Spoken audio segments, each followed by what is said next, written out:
오늘 우리에게 주시는 하나님의 말씀은 미가서에 있는 말씀입니다. 미가서 5장 2절부터 5절 말씀까지 보겠습니다. 미가서 5장 2절에서 5절까지의 말씀. 오늘은 김리아 학생이 말씀을 봉독해 주겠습니다.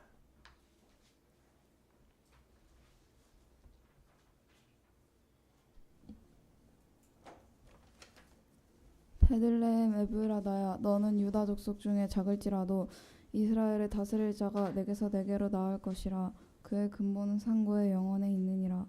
그러므로 여인이 해산하기까지 그들을 붙여두시겠고 그 후에는 그의 형제 가운데 남은 자가 이스라엘 자손에게로 돌아오리니 그가 여호와의 능력과 그의 하나님 여호와의 이름의 위엄을 의지하고 서서 족하니 그들이 거주할 것이라. 이제 그가 창대하여 땅 끝까지 미치리라. 이 사람은 평강이 될 것이라. 아멘. 네. 청춘이네요. 반팔을 입고. 네. 예, 감사합니다. 오늘은 평강의 왕으로 오시는 주님을 사모하는 신앙이라는 제목으로 같이 말씀을 나누도록 하겠습니다. 오늘이 드림절 이제 마지막 네 번째 주일입니다. 우리가 주님을 간절히 오시기를 기다리는 절기인데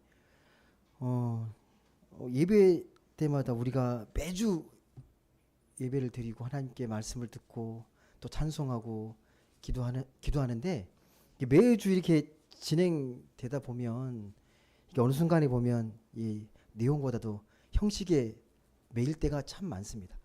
예. 어느 순간 예배를 위한 예배를 드리고 있는 경우가 있어요. 그러니까 형식을 위한 형식. 우리가 매 순간 올 때 그 우리의 예배의 모든 처음과 끝이 우리가 하나님께 집중해서 예배를 잘 드리고 있는지를 계속 점검하셔야 합니다. 우리 예배가 하나님이 정말 기뻐하실까? 하나님이 받으시는 예배인가를 깊이 고민하면서 하나님께 집중할 수 있도록 그런 은혜를 사모하면서 이 말씀을 같이 보면 좋겠습니다. 저번에 잠깐 말씀드렸지만 우리가 읽고 있는 이 말씀은 하나님의 말씀인데 말씀 자체가 하나님이 아닙니다. 늘 기억하셔야 합니다. 네. 그러니까 하나님과 우리 사이에는 말씀이 있어요. 말씀을 통해서 하나님을 알게 되고 하나님을 깨닫게 되고 하나님을 경험하게 되고 체험하는데 매개로서 하나님의 말씀이 있거든요. 만약에 성경이 필요 없으면 하나님 직접 말씀하셨을 거예요. 소위 직통계시라 그러죠. 내 귀에 딱 꽂히도록. 근데 우리는 말씀을 읽고 말씀을 깨달아야 합니다. 근데 말씀은 근데 문자로 우리가 이해하게 되면 뭐가 어렵겠습니까? 읽고 그냥 그대로 받아들이면 되는데 근데 말씀은 반드시 해석해야 돼요. 그래서 성서 해석하기라는 게 나와요. 예. 근데 그건 뭐 어린아이나 뭐 100세 노인까지 누구나 다 읽고 이해할 수 있도록 이렇게 말씀을 우리에게 허락하십니다. 근데 그 말씀이 우리에게 주신 의미가 무엇인가? 말씀을 통해서 우리에게 무엇을 말씀하시고자 하는 건가를 깊이 깨달아야 합니다. 그 지혜가 필요한 거죠. 오늘 특별히 이 미가서 말씀을 읽을 때에 이 미가서 말씀은 우리가 대림절에 되게 많이 읽는 말씀이에요. 예. 미가서에 예수님의 오심을 예언하고 있거든요. 예수께서 오신다는 것을 예언하고 있기 때문에 대림절에 이 말씀을 깊이 묵상합니다. 근데 이 미가 선지자가 했던 당시 시대가 언제냐면요. 지금으로부터 2700년 전이에요. 2700년 전에 메시아가 오실 거라고 예언하셨거든요. 그때 했던 말씀이 지금 말씀으로 우리가 이해하려면 간격이 있잖아요. 그 간격이 무엇인지를 아셔야 됩니다. 어떤 시대에 어떤 상황에서 미가 선지자가 메시아가 오신다. 주님이 오신다. 이 말씀을 하셨는지를 알아야 합니다. 그럼 미가가 2700년 전 사람인데 그럼 그 시대는 어떤 시대였냐? 이스라엘이 남과 북으로 나뉘어졌던 시대입니다. 남과 북으로 갈라져 있었던 시대. 그러다가 시간이 흐르고 북이스라엘이 아수리에 멸망하고 그리고 이어서 남유다가 멸망합니다.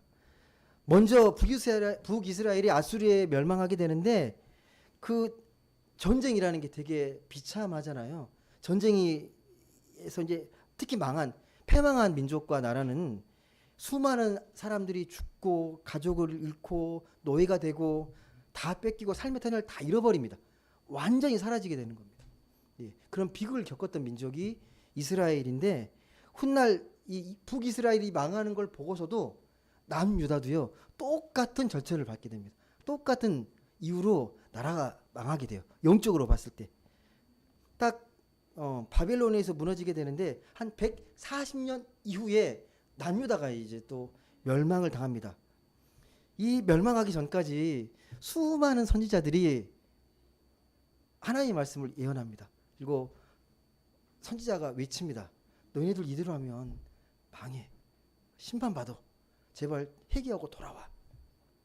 망하는 이유는 분명하게 이야기합니다. 너희가 하나님 말씀에 순종하지 않았기 때문에, 하나님 말씀에 불순종했기 때문에 망할 거라고 분명히 말씀합니다. 예. 그럼에도 불구하고 결국은 아무리 선지자들이 예언자들이 외쳐도 나라가 망하는 걸 막지 못해요. 그렇게 예셨지만 그러면 우리가 이 말씀에서 하나님 말씀에 순종하지 않는다는 게 구체적으로 뭘까요? 넌 말씀에 순종하지 않았어. 어떤 걸 순종하지 않았다는 거예요? 하나님 말씀에서. 어떤 걸? 하나님 어떤 분이신데? 너에게 뭘 요구했는데? 너희가 공의를 실천하라 그랬지. 공의를 말씀대로 하나님의 나라의 삶을 살라고 했는데 그렇게 살지 못한 거잖아요. 하나님의 뜻대로. 예. 공의를 저버리고 약자를 괴롭히고 탈취하고 그렇게 살았던 겁니다. 당시 왕이나 나라의 지도자들이 말씀에 하나님 안 믿은 게 아니에요. 하나님을 믿는데 하나님 말씀의 그 공의에 귀를 기울이지 않습니다. 점점점 귀를 기울이지 않습니다. 인간적인 탐욕과 정치적인 계산으로 나라를 이끌어갑니다. 겉보기는 문제가 없는데 계속 영적으로 부패하고 심각한 타락의 길을 이제 걷게 됩니다. 구체적으로 보게 되면요, 당시에 북이스라엘은요 어느 나라랑 동맹을 맺고 있었냐면 그 이집트랑 동맹을 맺고 그 동맹 관계만 맺고 전쟁을 벌입니다. 아수르랑. 그러다가 망하는 거예요. 하나님 그렇게 하지 말라 그랬거든요. 그리고 남유다의 멸망은 그 에레미야에서 보면 좀 더 자세하게 설명이 되어 있어요. 당시 이제 북이스라엘이 멸망하고 남유다 때 어느 나라가 지금 막 신강구로 막 등장하냐면 바벨론이 등장합니다. 점점 강성해져요. 그리고 영토를 확장하면서 팽창 정책을 펼칩니다. 주변의 이 땅들을 복속해 가요. 팽창 정책을 펼치면 주변 나라가 선택할 수 있는 게 두 가지예요. 외교 화친을 맺거나 아니면 싸우거나 둘 중 하나밖에 없는 거죠. 에레미야가 이 왕에게 이야기해요. 이 나라를 이렇게 살리고 백성을 살리려면 하나님 말씀대로 화친하라고. 근데 여러분 화친을 맺는다는 게 뭐냐면 속국이 된다는 거예요. 이게 굴욕적이죠. 그럼에도 불구하고 너희가 정말 살려면 싸우지 말고 화친하라고 그렇게 선지자를 통해서 말씀합니다. 하지만 듣지 않아요. 싸우죠. 이게 국내에서도요. 그러니까 화친하자는 쪽이 있어요. 이게 우리 소위 역사적으로 주화파 그러잖아요. 화친을 주장하는 쪽, 주화파. 그리고 무슨 소리냐? 우리 하나님 민족이야. 하나님이 다 우리가 싸우면 다 승리하게 해주실 거야. 그렇게 믿는 파 주전파 그러잖아요. 치열하게 갈등을 겪다가 결국은 주전파가 이겨요. 그래서 싸움을 하는 거예요. 근데 그 결과는 처참하죠. 성전이 다 무너지고 다윗궁이 불타고 그 나라에 있던 모든 보물들을 다 바벨론으로 뺏기고 다 노예로 끌려가고 그런 또 비참한 최후를 맞이하게 됩니다. 말씀에 보시게 되면요. 특히나 당시의 왕 그리고 당시의 정치적인 지도자들의 문제점이 발견됩니다. 말씀을 잘 읽어보시면 어떤 문제가 있었는지를 발견하게 됩니다. 한 가지가 뭐냐면 나라가 위기 상황이면 나라의 지도자들이 지혜가 필요하잖아요. 특히 하나님의 나라잖아요. 하나님의 지혜가 있어야 되는데 하나님의 지혜가 없습니다. 영적인 감수성이 많이 부족합니다. 또 한 가지는 하나님의 공의보다 나라의 지도자들이 사적인 감정과 욕망으로 인해서 판단력이 흐려져 있어요. 보십시오. 하나님의 말씀보다도요. 정치적인 계산을 되게 많이 따져요. 이해관계를 되게 많이 생각합니다. 어느 정도는 따질 수 있겠지만 본질은 하나님의 말씀이 어디에 있는, 뜻이 어디에 있는지를 깊이 고민하고 기도하면서 나라의 위기에, 그 구국의 상황에서 각성하고 회개해야 되는데 그런 모습이 전혀 보이지 않습니다. 전혀 보이지 않습니다. 여러분, 뭐 아까 우리 저희 집사님도 기도하셨지만 나라의 지도자는요, 사적인 것에 연연하지 않는 높은 도덕성이 필요합니다.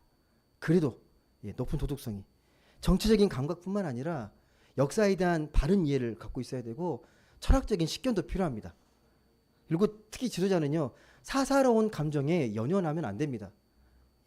그래서 그 감정으로 미워하고 분노하고 자기 연민에 휘둘리잖아요. 나라가 위태로워집니다. 리더가 이런 문제를 잘 극복하지 못하는 상황에서는 국가의 운명이 위태로워집니다. 북이스라엘, 남유다, 그런 한계로 나라를 수렁에 몰아넣습니다. 여러분, 이런 상황에서 미가 선지자가 외치는 거예요. 앞으로 우리를 다스리실, 우리를 통치하실, 우리를 구원하실 미래의 메시아는 어떤 사람이냐 라는 것들을 오늘 말씀을 통해서 분명하게 이야기합니다. 하나님이 주신 말씀의 감동을 통해서 이렇게 예언합니다. 한번 같이 읽어보시죠. 5장 2절 말씀. 미가서 5장 2절 말씀 한번 같이 읽어보도록 하겠습니다. 같이 읽겠습니다. 시작. 베들레헴 에브라다야, 너는 유다 족속 중에 작을지라도 이스라엘을 다스릴 자가 내게로 나올 것이라. 그의 근본은 상고에 영원에 있느니라. 아멘. 이 말씀을 잘 보셔야 합니다. 첫 시작이 어떻게 시작됩니까? 뭘로 시작돼요? 베들레헴. 이게 무슨 말이냐면 이 미가에는 놀랍게도요, 그 메시아가 베들레헴 출신이라는 걸 밝힙니다. 베들레헴 출신이라고. 베들레헴이 뭔데요? 어떤 도시인데요? 어떤 의미가 있는 도시죠? 예루살렘이나 여리고처럼 역사가 깊거나 큰 도시가 아니에요. 우리가 아는 대로 남쪽 오지에 있는 시골 촌동네 마을이에요. 그 베들레헴에 메시아가 나겠다는 걸 분명히 이야기합니다. 분명히 이야기해요.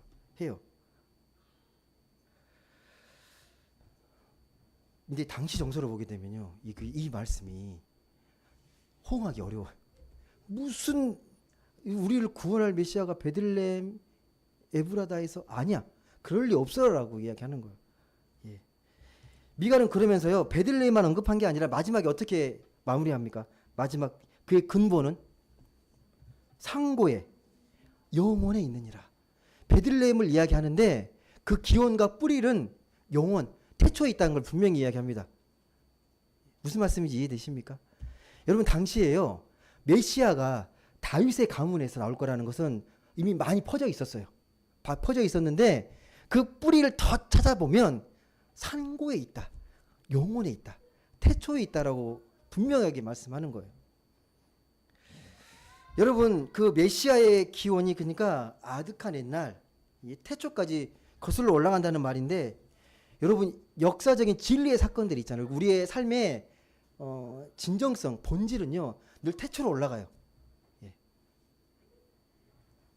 우리 삶에서 벌어지는 소소한 것들도 보시게 되면 그 기원을 막 찾다 보면 결국은 그 뿌리가 결국은 태초 영원이잖아요. 제가 과학을 잘, 저도 문과여가지고 이과를 잘 모르는데 그래도 많이 이해해 보려고 노력을 하거든요. 근데 제 이성이 과학에 관심 많아가지고 물어보면 대답을 되게 잘 해줘요. 여러분, 그 태양이 생성된 게 한 45억 년 전이라고 하잖아요. 저녁에 달빛이 비치는데 그 달빛이 달이 비치는 빛이 아니고 태양이 받은 빛을 반사해가지고 우리에게 보여지는 이 물리적인 현상이라고 다 아시죠? 저만 아는 게 아니고 다 아실 텐데, 근데 이 빛이라는 게 지금 우리가 빛는 이 빛이 45억 년 전에 시작이 됐다고. 그 기원을 찾게 되면요. 우리가 그 밤하늘이, 별이 뭐 워낙 환경이 오염돼서 별이 잘 안 보이지만 별이 반짝반짝 빛나는 별이 몇백 광년 전 떨어져 있어가지고 이미 몇백 년 후에 그 나온 빛이 우리에게 보여지는 빛이라고 이야기하잖아요. 지금 보여지는 빛이 지금 당장의 빛이 아니고 신기한 거죠. 그러니까 그 기온을 거슬러 올라가게 되면 상고 영혼에 있게 됩니다. 태초라는 거예요. 우리가 알고 있는 아득한 옛날. 여러분 이 땅의 기온은 언제예요? 하나님 만드실 때가 기온이잖아요. 여러분이 예배 드리는 그 뿌리와 기온은 어디서 시작됐습니까? 이렇게 예배 드리는 게 언제 시작된 거예요? 갑자기 시작됐습니까? 하나님 말씀하신 그의 뿌리에서 내려온 거잖아요. 그 기온은 영혼에 있어요. 그 상고에 있습니다. 모든 것들은요. 2000년 동안 우리가 찬송을 부르고 말씀을 이거 하는 것들이 하루아침에 된 게 아니라 그 뿌리를 거슬러 올라가야 되면요. 영혼에 있다고요. 상고에 있다라는 겁니다. 이 미가 선지자의 그 예언이 100년 후에요. 에레미야가 그 말씀을 다시 받아서 다시 또 선포합니다. 예수님은 베들레헴에서 오신다. 그리고 이 말씀이 또 신약에 와서 마태복음에 또 기록되잖아요. 마태복음 2장 5절에 보시게 되면 또 나옵니다. 이 미가서 말씀을 예언해서 나옵니다. 그 에레미야가 또 그 말씀을 100년 후에 또 선포하고 다시 600년이 흐른 후에 신약의 마태복음에 다시 이 주님은 메시아는 베들레헴에서 오신다라는 걸 다시 선포합니다. 여러분 동방박사가 그 오랜 여행 끝에 예루살렘 성에 도착하잖아요. 그 메시아 구주를 찾아서 메시아가 그리스도가 여기서 난다는 걸 알고 그때 뭘 찾아서 가죠? 별을 따라서 가게 되죠. 그럴 때 이걸 이 헤로드 왕이 알게 되잖아요. 그래가지고 대제사장 서기관도 불러가지고 그리스도가 어디서 태어날 것인지를 묻습니다. 어디서 태어나는 거야? 동방박사 오고 좀 난리 났는데 어디서 태어난다는 거야? 라고 두려움 속에 묻잖아요. 그럴 때 이 미가 선지자의 말을 인용해서 대답을 합니다. 한번 보시죠. 마태복음 2장 5절과 6절 말씀인데요. 아까 우리가 읽었던 미가서 5장 2절 말씀과 어떻게 다른지 마태복음 2장 5절과 6절 말씀 한번 보도록 하겠습니다. 마태복음 2장 5절과 6절 말씀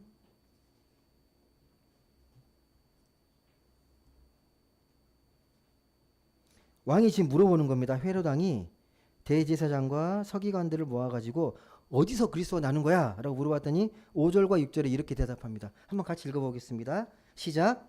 이르되 유대 베들레헴이오니 이는 선지자로 이렇게 기록된 바 또 유대 땅 베들레헴아 너는 유대 고을 중에 가장 작지 아니하도다. 내게서 한 다스리는 자가 나와서 내 백성 이스라엘의 목자가 되리라. 아멘. 선지자 말씀을 인용해 가지고 그렇게 근거를 찾는 거예요. 아, 베들레헴에서 메시아가 나는구나.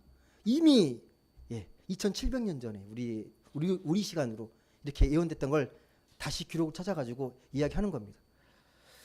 여러분, 예수님은 분명 시골 마을 베들레헴에서 태어났습니다.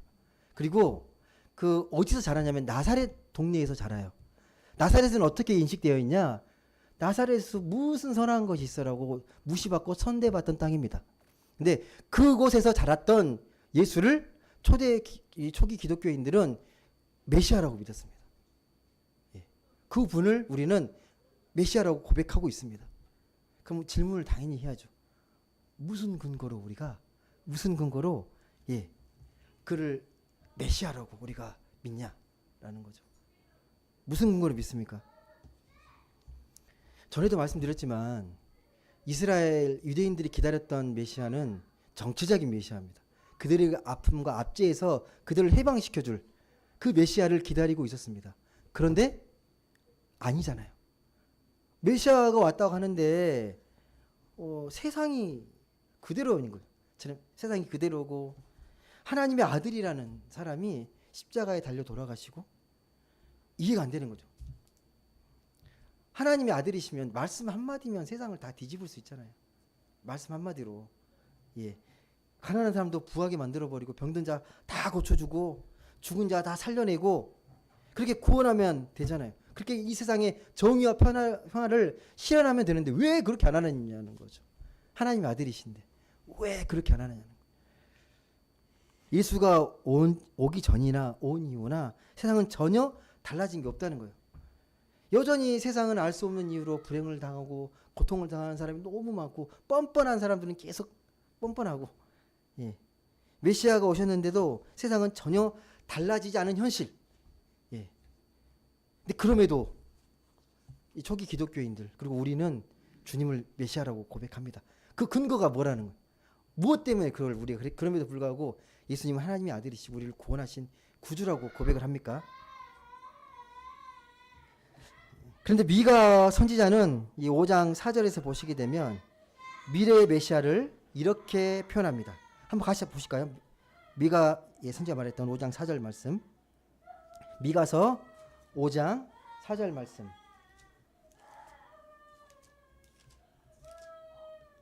미가서 5장 4절 말씀입니다.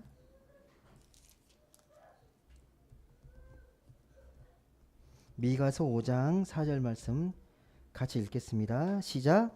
그가 여호와의 능력과 그의 하나님 여호와의 이름의 위엄을 의지하고 서서 목축하니 그들이 거주할 것이라. 이제 그가 창대하여 땅끝까지 미치리라. 아멘. 미래의 메시아는 어떻게 다스린다는 겁니까? 여호와의 능력과 그의 하나님 여호와의 이름의 위엄을 의지해서. 무슨 말이냐면 여러분, 너희가 생각하는 것처럼 세상의 능력과 위엄으로 다스리는 게 아니라는 걸 분명히 이야기하는 겁니다. 세상은 어떻게 다스리는 거죠? 세상은 돈과 힘으로, 권력으로 그렇게 다스릴 줄 안 거죠. 세상의 통치는 그렇게 이루어지니까. 그런데 오실 메시아는 어떻게 다스리신다는 겁니까? 예. 그런 능력이 아니고 다른 차원의 능력, 여호와의 능력, 여호와의 이름의 위엄을 의지해서 통치할 거라고 우리에게 분명히 말씀합니다. 현대인들도 그렇잖아요. 요즘 돈이 있고 기술이 있고 권력이 이게 삶의 능력이고 위엄이라고 생각하잖아요. 사람들은 그런 능력이 있어야 세상을 지배하고 위엄이 있다고 생각합니다. 여러분, 그 사람이 이 높은 자리에 올라가고 싶은 마음은 그 욕망이 있잖아요. 이왕 살아가는데 낮은 자리보다는 높은 자리에서 나를 우러러 봐주는 걸 원하잖아요. 그 왜 원하는 건 아시죠? 예, 나를 우쭐대고 싶은 마음이 있는 거죠. 우쭐대고 싶은 마음. 어릴 때 아이들 사이에서도 골목대장 하면 그 어깨 힘이 막 우쭐대는 게 막 느껴집니다. 막 자기의 그 골목대장의 권위에 조금이라도 반기를 들면 용납하지 않습니다. 바로 처단합니다. 자기가 대장이기 때문에 모두가 똑같진 않은데요. 정도의 차이만 있을 뿐 본질의 차이는 없습니다. 여러분도 그런 자리가 주어지면 그런 자리를 갖고 싶어 할 겁니다. 높은 자리에.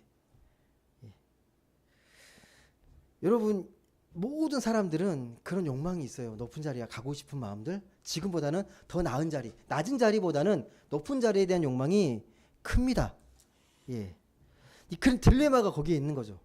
사람이 높은 자리에 올라갈수록 겸손해지면 좋겠는데 우리가 보는 삶의 경험에서 보면 더 교만해지고 이 태도가 바뀌잖아요. 다 그런 건 아닌데 여러분, 교회라는 공동체도 그리고 직분이 있고 하는 것들은 잘 섬기려고 하는 거잖아요. 그러니까 이게 소위 다 그런 게 아닌데 그렇게 겸손하게 잘 섬겨서 이게 하시던 분이 교회에서 이렇게 인정을 받고 또 이렇게 장로님으로 세워지고 뭐 권사님으로 세워지면 더 겸손하게 잘 섬기시면 좋을 텐데 힘이 들어가기 시작하고 이렇게 그런 분들이 계십니다. 제가 분명히 다 그런 게 아니라고 말씀을 드렸습니다. 그럴 수 있다는 겁니다. 그래서 혼란스러운 거예요. 분명히 리더를 뽑아야 되고 지도자가 필요합니다. 혼란이 되기 때문에 필요한데 그런 사람이 올라가게 되면 그런 우가 있다는 거예요. 교만해지고 우쭐댈 수 있는 마음이 자연스럽게 생길 수 있다는 겁니다. 그래서 여러분 꼭 기억하실 게 있어요. 뭐 나라의 지도자도 그렇지만 한 조직이나 한 어떤 모임이나 한 사회에서 지도자를 뽑잖아요. 그러면 너무 큰 기대를 하시면 안 됩니다. 완벽한 메시아를 꼭 기대하는 게 있어요. 모든 걸 완벽하게 다 처리하고 다 해결하게. 메시아의 망상이라고 그러거든요. 모든 걸 다 해결해 줄 거라고 생각하는 거. 아무리 훌륭하고 뛰어나도요. 인간에게 메시아를 기대하는 건 망상입니다. 비복음적인 겁니다. 예, 인간에게 그걸 기대해서는 절대 안 됩니다. 또 한 가지는요. 어차피 사람을 뽑는데 다 만족스럽지 않더라도 차선을 뽑잖아요. 차선. 그래도 이 중에 좀 따뜻하고 좀 더 합리적이고 좀 더 우리를 잘 이해해주고 포용할 수 있는 사람들을 예, 완벽하진 않아도 그런 사람을 뽑는 거죠. 그렇게 뽑아도 시행착오가 있고 예, 혼란이 있을 수 있습니다. 그럼에도 불구하고 그러면서 점점점 예, 성숙해지는 거고 점점 더 건강하게 나아가는 겁니다. 왜 아무리 뛰어나도 모든 이 사람들을 만족시킬 수 없냐면요. 그만큼 인간의 삶이라는 게 복잡하고요. 이해관계가 얽혀 있습니다. 한 리더가 한 인간이 모든 사람들의 문제를 다 해결할 수 없어요. 다 풀어갈 수 없을 정도로 이 세상은 복잡하고요. 사람들의 이해관계가 예민하게 충돌합니다. 그걸 인정하셔야 돼요. 예. 초기 기독교는 예수님에게 그런 능력이 있다고 믿었습니다. 세상과 다른 권위와 세상에 다른 능력이 있다라고 초기 기독교인들은 믿었어요. 그래서 그걸 구주라고 고백을 합니다. 세상과는 차원이 다른 그런 능력과 위엄이 있는 분이라고 분명하게 이야기합니다. 그래서 그 한 마가복음 1장을 보시게 되면 그런 말이 나와요. 사람들이 예수의 말씀에 매우 놀랐다라는 말이 나옵니다. 근데 그 놀랐다는 건 다른 종교 지도자들, 바리새인이나 서기관들의 그런 권위에 놀랬다는 게 아니에요. 바리새인과 서기관들의 종교적 권위에 놀란 게 아닙니다. 예. 바리새인들은 어떻습니까? 예. 자기 그 종교적 권위로 사람들을 이렇게 강요하고 예. 율법을 강요하면서 위협하고 우쭐대잖아요. 넌 이렇게 못 살지 그러면서. 근데 예수님에게는 그런 모습이 보이지 않은 거예요. 그들처럼 권위나 힘으로 사람들을 위협하거나 우쭐대지 않고 자기 영광을 구하지도 않으셨다는 거예요. 그래서 놀랬다는 거예요. 여러분, 우리가 세상을 살아가면서 하나님의 지혜가 필요하잖아요. 그 하나님의 지혜의 본이 예수 그리스도인데 가끔씩 그런 생각이 들거든요. 이 지혜에 대해서 사람들이 잘못 이해하는 게 있습니다. 우리가 미련하다라고 하잖아요. 미련하다. 어떤 사람 뭐 여러분 미련하다 그럽니까? 아 이거 미련한 놈 그럼 어떤 사람이 미련한 사람이에요? 예. 어떤 사람이 미련한 거죠? 예. 내가 잘 보세요. 불편을 느끼면 그걸 미련하다 그래요. 저도 깜빡깜빡 하는데 예를 들면 막 바쁘고 분주하다 보면 꼭 뭐 한 가를 놓고 오잖아요. 예. 차를 운전해야 되는데 키를 안 갖고 온다든가. 예. 전에 예전에 권사님이 이야기하셨던 건데 예전 학교에 됐는데 그 결혼한 딸내 이제 김치를 해가지고 김장김치를 갖고 이제 갖다 주러 가는데 이 김장김치를 갖고 차에 딱 실었는데 차 키를 안 갖고 온 거예요. 아이고 여러분 이제 다시 집에 또 간 거죠. 아파트니까 또 올라가야 될 거 아니에요. 또 김치통을 잃어버릴까봐 김치통을 들고 올라간 거예요. 그럼 이제 찾기로 왔는데 또 내려왔는데 보니 김치통을 안 갖고 온 거예요. 그러면서 자책을 했대요. 왜 난 이렇게 미련하냐고. 예. 근데 엄밀히 말씀드려서 이건 미련한 게 아니고요. 이게 나이가 들면서 깜빡깜빡 하는 것은 노화잖아요. 자연스러운 현상이잖아요. 이걸 미련하다고 하면 안 돼요. 누구나 겪는 현상인데 어떻게 그걸 미련하다고 합니까? 또 우리가 경제적인 손해를 보면 또 미련하다고 말을 합니다. 그러니까 예를 들면 주식 투자 잘하면 지혜로운 거고 주식 망하면 미련한 거예요. 아니잖아요. 예.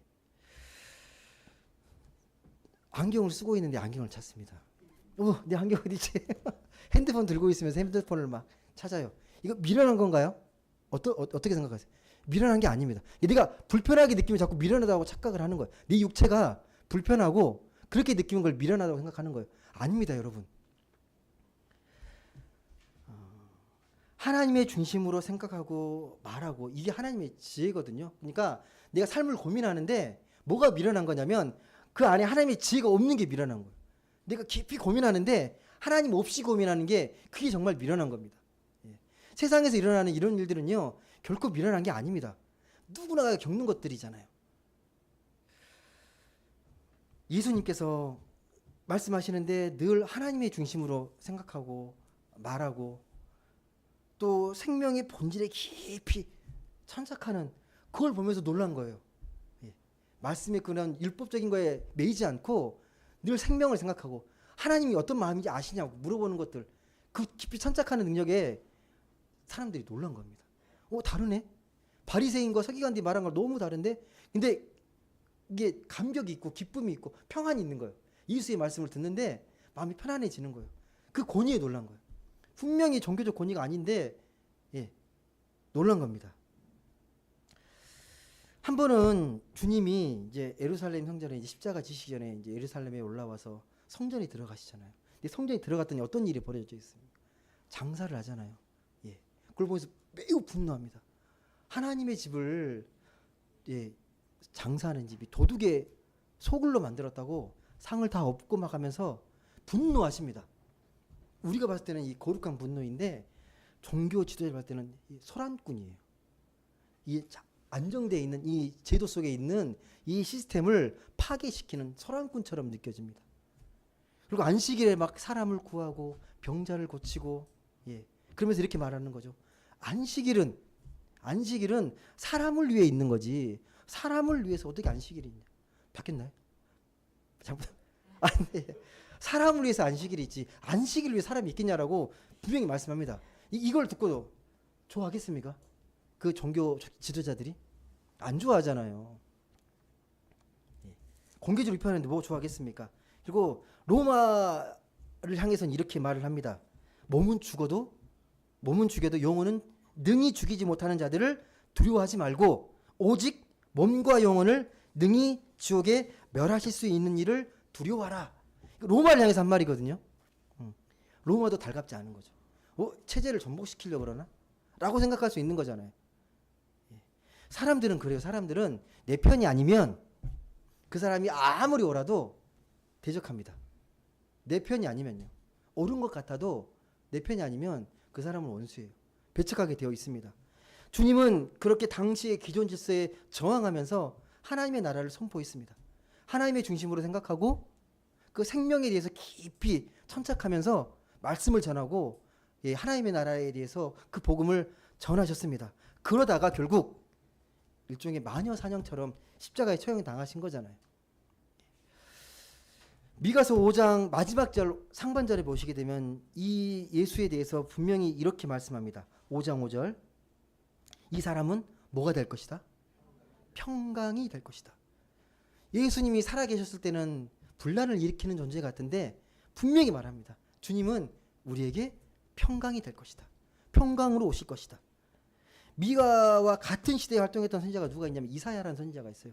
이사야도 뭐라고 이야기하냐면 그 이사야 9장 6절에 보시게 되면 이는 한 아기가 우리에게 낳고 평강의 왕이라고 이야기합니다. 평강을 강조해요. 평강. 평강이 히브리어로 뭔 말인지 아시죠? 샬롬. 평강이 히브리어 샬롬입니다. 평안하십니까? 라는 말이 샬롬입니다. 근데 진정한 이 샬롬 평안은요. 세상에서 오는 게 아닙니다. 아무리 훌륭한 지도자가 나라를 다스려도 완전한 평안은 오지 않습니다.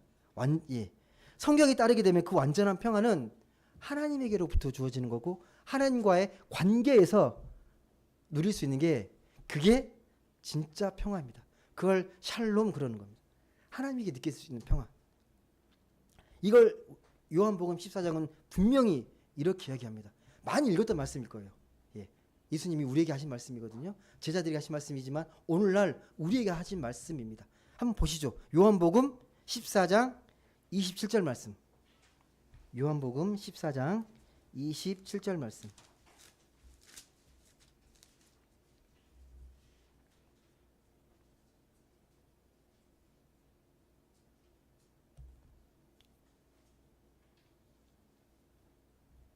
성령을 이야기하시면서 하신 말씀입니다. 27절 같이 읽어보겠습니다. 시작. 평안을 너희에게 끼치노니 곧 나의 평안을 너희에게 주노라. 내가 너희에게 주는 것은 세상이 주는 것과 같지 아니하니라. 너희는 마음에 근심하지도 말고 두려워하지도 말라. 아멘. 평안. 근심하지 않고 두려워하지 않는 세상이 줄 수 없는 평안은 내가 주겠다고 말씀하십니다. 하나님께서 주시겠다고. 그래서 밤에 양떼를 지키고 있던 목자들이요. 천사들의 그 예수님이 탄생하실 것을 듣습니다. 그 복된 소식을 듣습니다. 그리고 그들이 찬양하는 소리를 들어요. 밤새 양떼를 지키던 목자들이 천사들의 찬양 소리를 듣거든요. 근데 찬양의 메시지가 뭐냐면 지극히 높은 곳에서는 하나님께 영광이요. 땅에서는 하나님이 기뻐하시는 사람들 중에 평화로다. 이게 평강의 왕으로 평화의 왕으로 오신 거죠. 이게 성경은 일관되게 이야기해요. 주님은 어떻게 오셨다? 평화의 왕으로 오셨다. 평강의 왕으로 오셨다고 우리에게 분명하게 말씀합니다. 그래서 온갖 시련과 이 고난 속에서도 줄기차게 예수의 제자들이 또 초대 기독교인들이 외칩니다. 예수님은 평화의 왕이시라고. 평화의 왕으로 오셨다고 계속 외칩니다. 땅끝까지 다니면서 외칩니다. 근데 그 기원과 그 뿌리에서 우리가 나와 있습니다. 오늘 우리의 정체성이 거기에 있다고요. 그 주님을 믿고 있습니다. 예. 평화의 왕으로 오실 그 주님을 우리가 이 땅 가운데 우리가 살고 있는 이 삶 속에 전해야 한다는 겁니다. 예. 그러니까 여러분이 있는 곳에 예수 믿는 사람이라면 평화가 있어야 돼요. 여러분의 가정 안에 나로 인해서 평화의 복음이 전해지고 내가 있는 직장 가운데 평화의 복음이 전해지고 나와 있는 그 지인과 이웃과의 관계도 평안해져야 합니다. 예수님처럼 이 평안함을 실천하고 전할 수 있어야 됩니다. 예. 내가 가만히 있다고 평안해지는 게 아니고요. 그 평강을 실천하는 삶이 우리에게 요구됩니다. 예. 더 많은 사람들을 포용하고 이해하고 그 덕 있는 사람이라고 그러잖아요. 덕 있는 사람. 그 덕 있는 사람은 다른 게 아니고 나보다 남을 더 낮게 여기는 거죠. 겸손하고 낮은 마음으로 그들을 이해하고 품고 그게 주님이 보여줬던 이 평화의 왕의 모습이잖아요. 말씀을 맺겠습니다. 사랑하는 여러분, 이 당시 로마 시대에는요. 로마의 평화가 시대의 지배 정신이었습니다. 로마가 모든 평화를 책임진다. 예. 오늘날에는 돈이, 물질이, 그리고 요즘은 기술 과학이 이 시대를 지배한다고 그렇게 외치고 이야기합니다.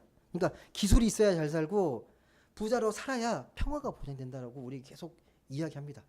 돈 없으면 평화도 없고 기술 없으면 평화도 없고 이런 시대에 우리가 예수를 평화의 왕으로 믿고 살려면 어떻게 하면 되겠습니까? 이 시대에 우리가 주님을 정말 평화의 왕으로 믿고 살려면 어떻게 하면 되겠습니까? 여러분, 제가 한 가지 팁을 좀 드릴게요. 여러분 삶에서요, 우리는 끊임없이 환경과 세상 가운데 살아가잖아요. 정치, 경제, 사회, 문화에 둘러싸여 살아가거든요. 삶에서 우리가 정치나 경제 문제로 영향받는 부분을 가능한 한 줄여나가십시오. 오해하지 마십시오. 이 삶의 세계에 관심 갖지 말라는 게 아니라 정치나 경제 문제로 내가 우리의 영적인 영향을 우리가 덜 받도록 내 삶의 영역들을 정치나 경제 논리가 침범하지 않는 내 고유한 신앙의 영성과 영역들을 확보해 나가라는 거예요. 너무 쉽게 그런 거에 취약하게 열려있지 마시라는 겁니다. 다시 말씀드리면 세상 문제에 관심 있고 살라는 말이 아니라 여러분의 영혼이 세상이 말하는 그런 가치관이나 그런 세상의 통치에 지배당하지 말고 오늘 말씀하셨던 예수가 우리에게 주신 평화로 충만해지시라는 거예요. 그러니까 삶의 그런 뭐 수많은 뉴스들이나 정치 경제 문제로 내 정신에 내 신앙의 어떤 고유한 영혼에 타격을 받지 마시라고요. 기도하셔야죠. 나라를 위해서 민족을 위해서 기도하셔야 되는데 그거에 내 삶이 좌우돼서는 안 됩니다. 어떤 상황에 흔들리지 않는 평화의 왕으로 오신 주님이 우리 삶을 지키고 지배하는데 그것에 더 깊은 우리가 관심을 갖고 거기에 더 우리가 많은 마음을 빼앗긴다라면 하나님 얼마나 슬퍼하시겠습니까? 오늘 대림절 마지막 주일을 무엇보다도 우리에게 평화로 오신 그 주님, 그 평강의 왕이 우리 삶의 가장 중요한 삶의 가치고 목적이라는 걸 다시 한번 깨달으셨으면 좋겠습니다. 어떤 상황에서도 아무리 절망적 상황에서도 낙심하는 상황에서도 주님은 평강의 왕으로 오셨다. 우리에게 평화를 주기로 오셨다. 그걸 평화의 왕일 오신 그 주님이 우리 삶의 영역에 온전하게 다스리고 임재할 수 있도록 그런 삶을 살아갈 수 있도록 주님의 은혜를 구하고 그렇게 말씀과 기도로 한 걸음 한 걸음 전진해 나가는 모든 분들 되시길 주님의 이름으로 간절히 소망합니다. 기도하겠습니다.